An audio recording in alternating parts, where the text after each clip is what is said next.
4,2 années-lumière. C'est la distance qui nous sépare du système planétaire le plus proche du nôtre, que l'on trouve autour de la petite naine rouge de Proxima du Centaure. Et 0,002. C'est la distance, toujours en années-lumière, à laquelle se trouve Voyager 1, l'objet fabriqué par l'homme le plus éloigné. À ce rythme, et si elle allait dans la bonne direction, la sonde mettrait environ 73 500 ans pour rejoindre notre étoile voisine. Malheureusement, et pas que pour des raisons évidentes à deviner, une mission durant aussi longtemps est impossible à envisager. Mais alors, on en arrive à une question. Quand et comment peut-on espérer un jour envoyer une mission inhabitée vers notre voisine? Quels sont les défis à relever et les technologies à exploiter? Avons-nous, même, une seule chance d'un jour y arriver? C'est ce que je vous propose de découvrir ensemble dans cet épisode. Mais avant ça, j'aimerais rapidement vous inviter à vous abonner, ainsi qu'à aller faire un tour sur la chaîne de l'invité surprise que vous découvrirez dans quelques minutes, qui le mérite bien. Sur ce, je crois avoir déjà assez parlé, donc je vous retrouve juste après pour une nouvelle dose d'espace.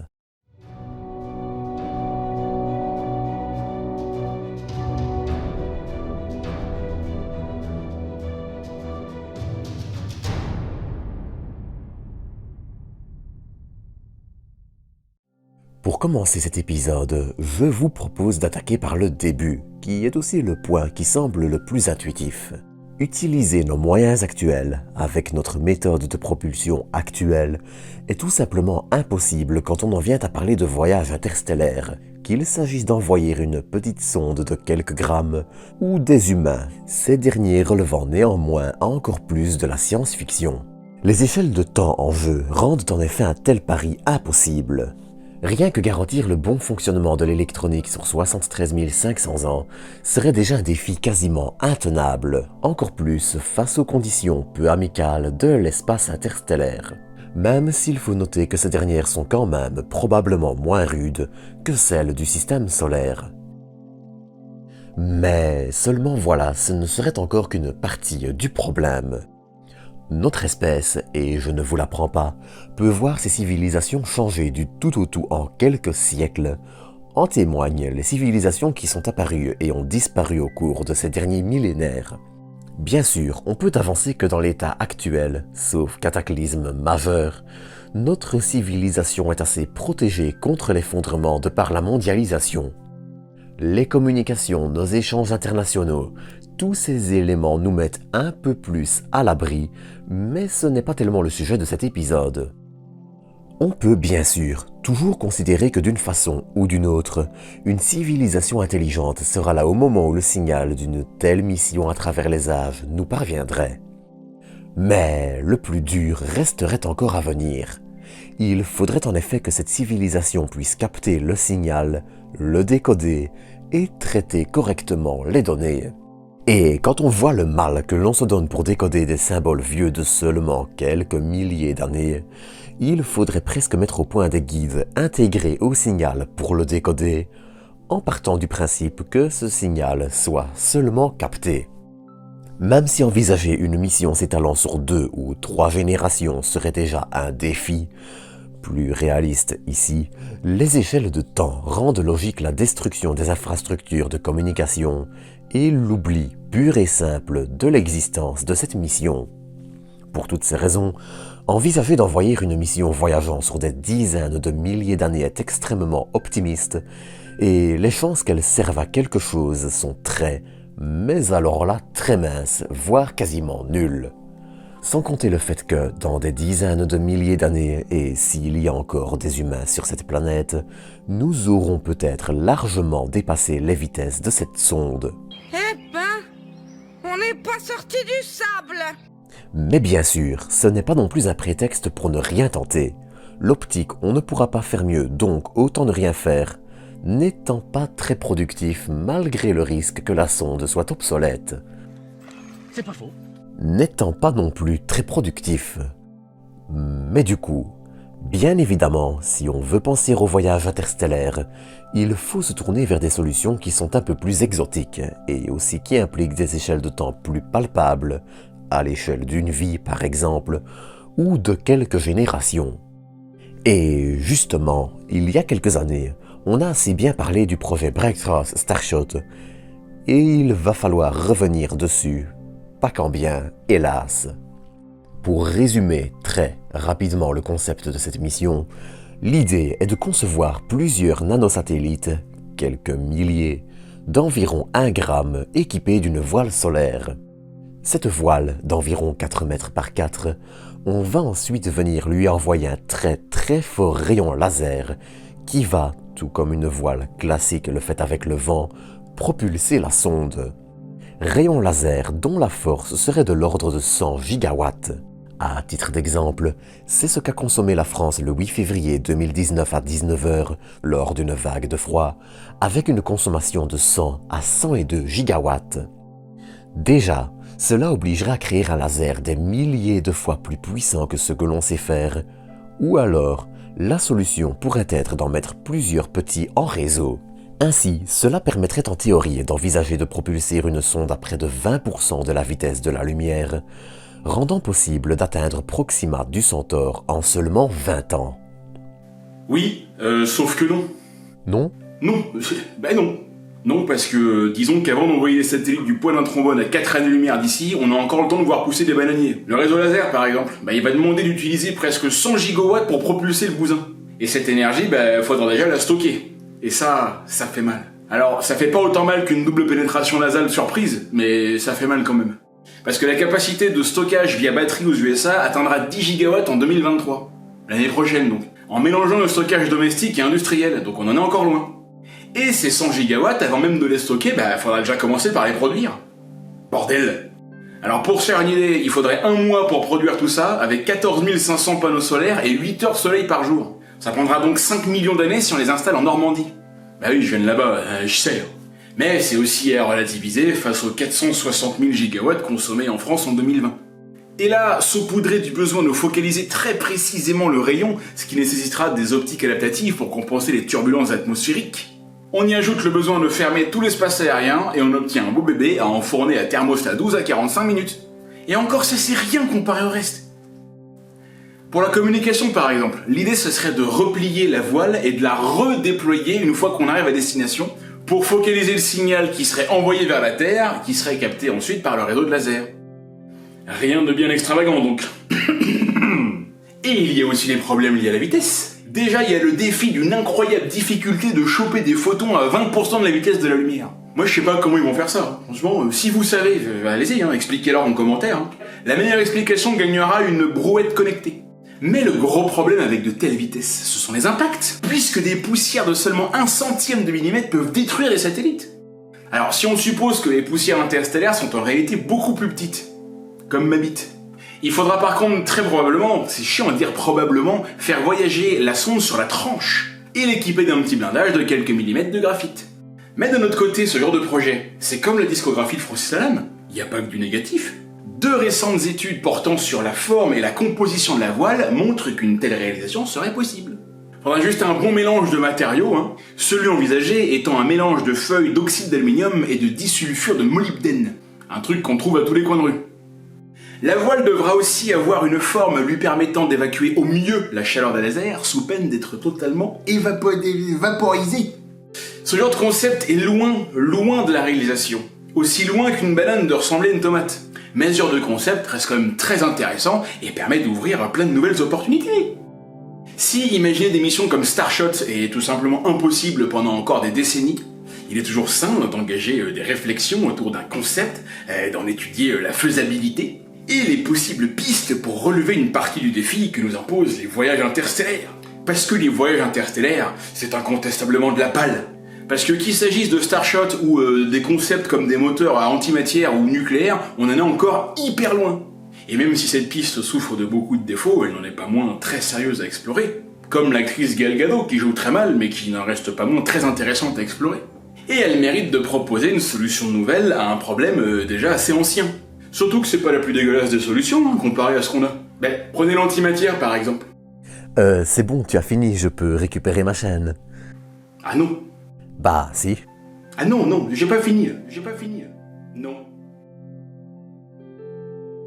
Ça, c'est fait. Bref. La voile solaire est ainsi une technique envisageable, car d'une part, elle ne requiert pas dans l'absolu de tout inventer, et de l'autre, même avec des vitesses plus faibles et des temps de voyage plus longs, elle permet d'envisager des échelles de temps à taille humaine. De plus, elle ne relève pas non plus de la science-fiction.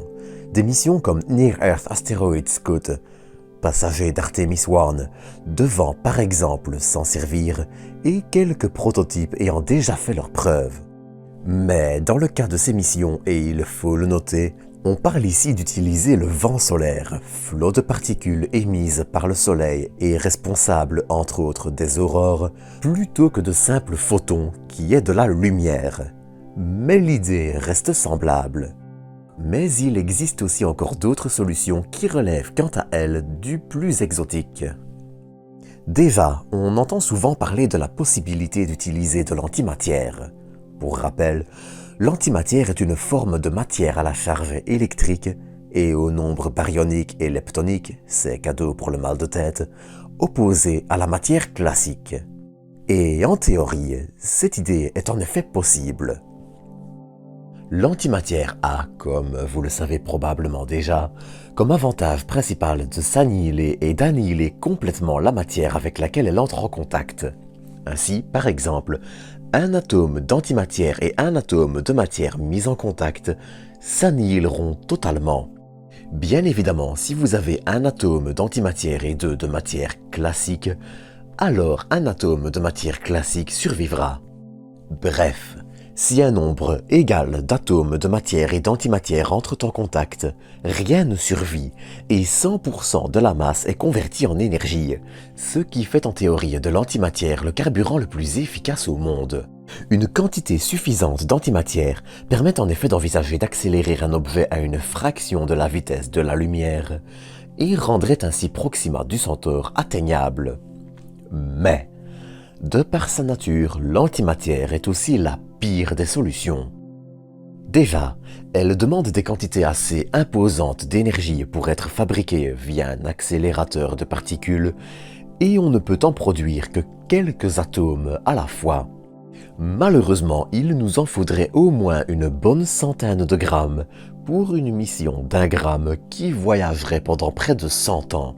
Et je ne parle même pas de la difficulté du stockage dans un champ magnétique de cette matière. Ajoutez à ça que dans l'état actuel des choses, nous sommes tout simplement incapables de stocker de l'antimatière, même 1 ou 2 atomes, pendant plus de quelques fractions de secondes.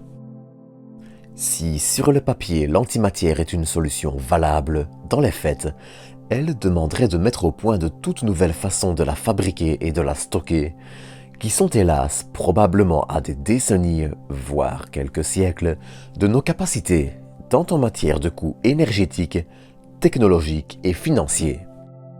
Sans parler en bonus du risque titanesque en cas d'explosion au lancement, car, en effet, il faut savoir que dans le cas de la bombe d'Hiroshima, la quantité de matière transformée en énergie, qui est responsable d'une bonne partie de l'effet de la bombe, correspond à 700 mg. Et même si l'explosion ne serait pas vraiment, d'un point de vue technique, comparable à une explosion nucléaire, quand on pense au fait qu'on ne parlerait plus en milligrammes mais en dizaines de grammes. Là, ça pue du cul, mais violent. Mais bien sûr, des solutions peuvent aussi être trouvées. Après tout, le risque sera peut-être suffisamment acceptable et, avec une zone de sécurité autour de pas de tir, on ne peut pas dire non plus que ce serait un argument mettant d'office fin à la carrière de l'antimatière dans le spatial.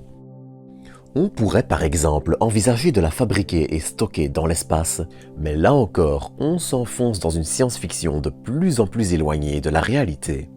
Elle a néanmoins un avantage, celui de pouvoir permettre, et contrairement à la voile solaire, d'embarquer assez de carburant pour pouvoir se placer en orbite autour d'une étoile, et donc, ainsi, survoler à plusieurs reprises les différentes planètes et prendre le temps de les étudier, et non se contenter d'un survol unique et long de quelques fractions de seconde. D'ailleurs, la NASA publiait en 2020 une réflexion sur le sujet, se basant sur une sonde en 2 parties larguant chacune un millier de petites sondes de l'ordre du gramme. Mais je m'éloigne un peu, car il faut aussi savoir que ce même avantage est également valable pour la propulsion nucléaire. Et malheureusement, en termes de maîtrise de la technologie, la propulsion nucléaire, beaucoup de concepts utilisant d'ailleurs la fusion que l'on ne maîtrise encore que très peu sur Terre, est encore un concept loin de nous permettre d'envisager un tel voyage. Le concept serait d'utiliser un réacteur à fusion nucléaire pour chauffer un gaz qui serait ensuite expulsé par une tuyère assez classique. Néanmoins, dans ce dernier cas, on retombe sur le besoin d'embarquer des quantités de carburant assez importantes, et donc qui rendent une telle mission quasiment impossible. Au vu de tout ça, au final, si la voile solaire est encore très loin de tenir ses promesses, c'est encore la technologie la moins éloignée de nos moyens actuels. Car il faudra en effet encore attendre probablement plusieurs décennies pour voir une telle mission lancée ou même envisagée. D'ici là, l'exploration du système solaire et l'observation de notre univers réservent encore de nombreuses surprises et s'annoncent aussi un terrain de jeu de plus en plus intéressant. Mais là, je digresse un peu et on en reparlera dans quelques temps. En résumé, nous sommes encore à quelques bonds technologiques du voyage interstellaire inhabité et je tiens vraiment à insister sur inhabité. Mais si ces bonds sont encore aussi très compliqués à envisager, il est important de ne pas fantasmer le voyage interstellaire et se jeter sur les annonces spectaculaires et souvent peu réalistes qui s'enchaînent. Le bon sens doit malgré tout l'emporter et, si bien sûr c'est un concept qui fait rêver, garder un minimum les pieds sur terre pour pouvoir ainsi se baser sur des solutions concrètes est encore le meilleur choix. Sur ce, c'est ici que je vais vous quitter pour aujourd'hui. Encore une fois, j'espère que vous aurez apprécié cet épisode et je tenais vraiment à remercier Yann de 12 Parsec pour son petit passage. Enfin, plutôt gros quand même. Dans tous les cas, n'hésitez pas à le remercier et à vous abonner à sa chaîne car elle le mérite vraiment. En attendant, c'est ici que je vous quitte pour aujourd'hui. Prenez soin de vous, prenez soin des autres. Et à très bientôt pour de nouvelles doses d'espace. Allez, on y va. Il va le mettre ça. Et ça, oui, il va le mettre. Chaque fois, je fais des conneries comme ça, puis les mecs, ils les mettent après en vidéo, bande de bâtards. Attends, je fais le pouing. Je fais le pouing. On est bien là.